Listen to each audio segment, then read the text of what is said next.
কুষ্টিয়া দৌলতপুরে শহীদ রাষ্ট্রপতি জিয়াউর রহমানের স্মৃতি ফুটবল টুর্নামেন্ট 2024-25 অনুষ্ঠিত হয়েছে।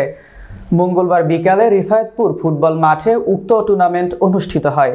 বিশিষ্ট ব্যবসায়ী, সমাজসেবক ও রাজনীতিবিদ উপজেলা বিএনপির যুগ্ম আহ্বায়ক নুরুজ্জামান হাবলু মোল্লার পৃষ্ঠপোষকতা ও সভাপতিত্বে উক্ত টুর্নামেন্টের প্রধান অতিথি হিসেবে উপস্থিত ছিলেন কুষ্টিয়া দৌলতপুর উপজেলা বিএনপির সাবেক সভাপতি ও আহ্বায়ক কমিটির সদস্য আলতাফ হোসেন।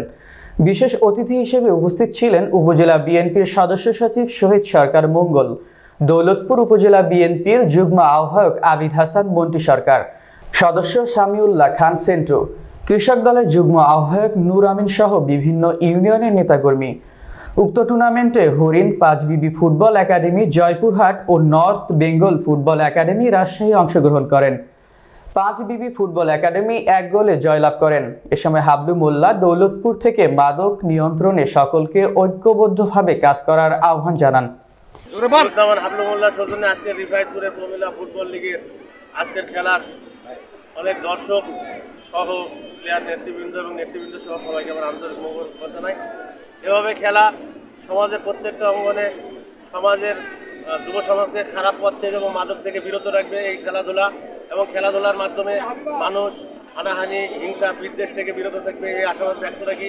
সকলের সর্বস্তরের সাংস্কৃতিক রীতিনীতি এবং খেলাধুলা ছড়িয়ে থাকে এই আশাবাদ ব্যক্ত রেখে আমার বক্তব্য শেষ করছি।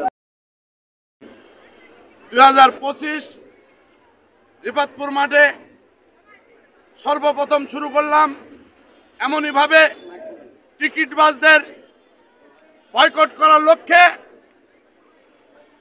এই দৌলতপুর থানায় আমরা যারা দেখছি বিভিন্ন জায়গায় টাকার বিনিময়ে মানুষ একদিকে অভাবে, মানুষের পকেটে নাই টাকা, বিভিন্ন 5 আগস্টের পর বিভিন্ন খাত থেকে টাকা, পকেটের টাকা নেওয়ার জন্য বিভিন্ন মাঠে দেখছি টাকার বিনিময়ে মহিলা দলের খেলা হচ্ছে। এটার থেকে বেরিয়ে আসতে আমি আমার নিজের হাবলু মোল্লা কল্যাণ ট্রাস্ট বড়গঞ্জের দৌলতপুরের সৌজন্যে দৌলতপুর থানায় আজকে সর্বপ্রথম রিফায়েতপুর মাঠে শুরু করলাম। আমি 7-8টা পয়েন্টে জ্যৈষ্ঠ মাস পর্যন্ত মহিলা দলের খেলা খেলাবো।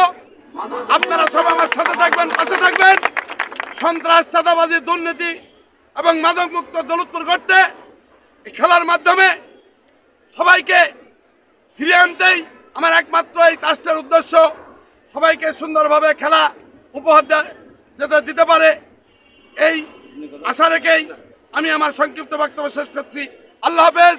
শহীদ জিয়া অমর হোক, খালেদা জিন্দাবাদ, তারেক জিয়া জিন্দাবাদ। সবাইকে ধন্যবাদ। রহমানের স্মৃতির উদ্দেশ্যে আজকে রিফায়েতপুরে যে ফুটবল খেলা হাবলু এবং বিএনপির পক্ষ থেকে আজকে শুরু হয়েছে, আমি কৃতজ্ঞতা জানাই এবং আগামী দিনে এই ফুটবল দৌলতপুর থানায় বিকশিত হোক এই আশাবাদ ব্যক্ত রাখি এবং সকলকে সুন্দর সুষ্ঠু পরিবেশ বজায় রেখে এই খেলা শেষ করতে পারি এই শুভ কামনা শেষ করে